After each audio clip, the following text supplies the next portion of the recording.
안녕하십니까, 문틀란TV입니다. 문재인 정권이 또다시 대망신을 자초했습니다. 문 정권이 북의 우리 공무원 피살 사건 관련해 추가 조사를 요구한 지 하루 만에 정면 거부하는 입장문을 냈습니다. 김정은 통지문에 고무돼 사실상 대북 퍼포먼스를 이어가려 했던 문 정권이 북 통지문의 허구성마저 스스로 드러내는 예상됐던 결과를 앞당기는 어리석음을 자초한 것입니다. 북한은 27일 조선중앙통신 보도를 통해 서남 해상과 서부 해안 전 지역에서 수색을 조직하고 조리를 타고 들어올 수 있는 시신을 습득하는 경우 관례대로 남측에 넘겨줄 절차와 방법까지도 생각해두고 있다고 주장하면서 남측이 소연평도에서 북한군에 의해 사살된 공무원 수색 작업을 벌이는 과정에서 북측 영해를 침범하는 행위를 즉시 중단하라면서 이 같은 남측의 행동은 우리의 응당한 경각심을 유발하고 또 다른 불미스러운 사건을 예고하게 하고 있다고 위협했습니다. 북한의 이 같은 입장은 그들이 앞서 한국에 보냈던 통지문에 담겼던 내용에서 입장이 한치도 달라진 게 없음을 보여주는 것입니다. 우리 군당국 설명대로라면 북한에 의해 공무원 A씨의 시신이 소각돼 바다에 버려졌기 때문에 시신이 발견될 리가 없어 시신을 수습하면 남측에 인계하겠다는 북한의 주장은 허무맹랑한 것이고, 결국 문 정권이 북한에 요구했던 북한 당국의 자체적인 추가 조사 요구라는 굴종적인 제안마저도 거부한 것이고, 나아가 문 정권이 언급한 필요시 남북 공동조사 요구도 정면으로 거부한 것입니다.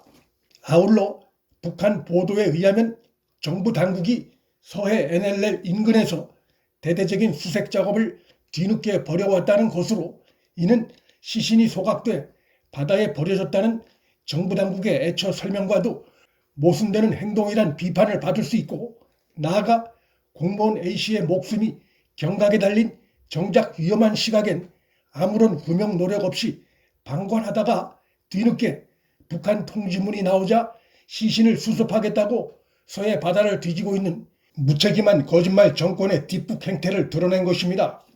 이번 공무원 피살 사건에서 현 정권이 보인 거짓말 정황은 한두 가지가 아닙니다. 공무원 A씨가 월북 시도한 것이 맞다며 군통신 감청을 통한 확실한 정보가 있는 양 주장해 왔지만 북한의 통지문이 나온 이후엔 첩보를 종합한 것이었다며 말을 바꾸고 있습니다. 우리 군당국 주장대로 북한 통신망 감청을 통해 공무원 A씨의 월북 시도에 대한 확실한 정보를 확보했다면 김정은이 미안하다는 표현이 담긴 자신 명의의 통지문을 한국에 보내면서 공무원 A씨를 불법 침입자라고 표현할 필요가 있었을까 하는 의문도 듭니다.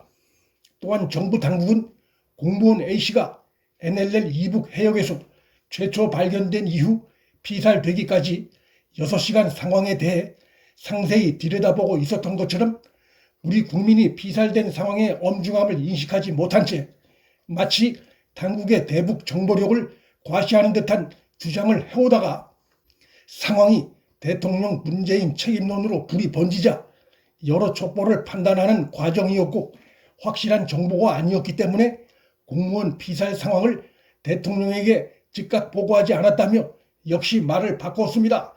문 정권은 상황 초기에 성난 민심에 당황해 대북 규탄 결의안을 야당에 먼저 제안해 상임위까지 통과된 사안을 북통지문 한 장에 상황이 바뀌었다며 자신들이 한 말을 뒤집는 가벼움까지 보였습니다. 북통지문이 왔다고 해서 공무원이 살아 돌아오지 못하는, 즉 근본적인 상황은 달라진 것이 없는데 국회 차원의 대북 규탄 결의문조차 처리하지 못하고 북한 눈치를 보는 집권당의 이 같은 행태는 과연 우리 국민의 생명 안전을 책임진 집단이 맞는지 의심과 국민적 불안을 키울 뿐입니다. 결국 이번 상황도 북한 정권이 문재인 정권에 속보이는 제안에 고춧가루를 확 뿌린 셈이 됐고, 국민 생명 안전을 경시한 채 대북 퍼포먼스에 매달리던 문 정권은 또다시 비웃음을 만천하에 자초한 꼴이 됐습니다. 문틀란TV 여기서 마칩니다. 구독과 좋아요, 방송 공유는 방송 제작에 큰 힘이 됩니다. 시청해 주셔서 감사합니다.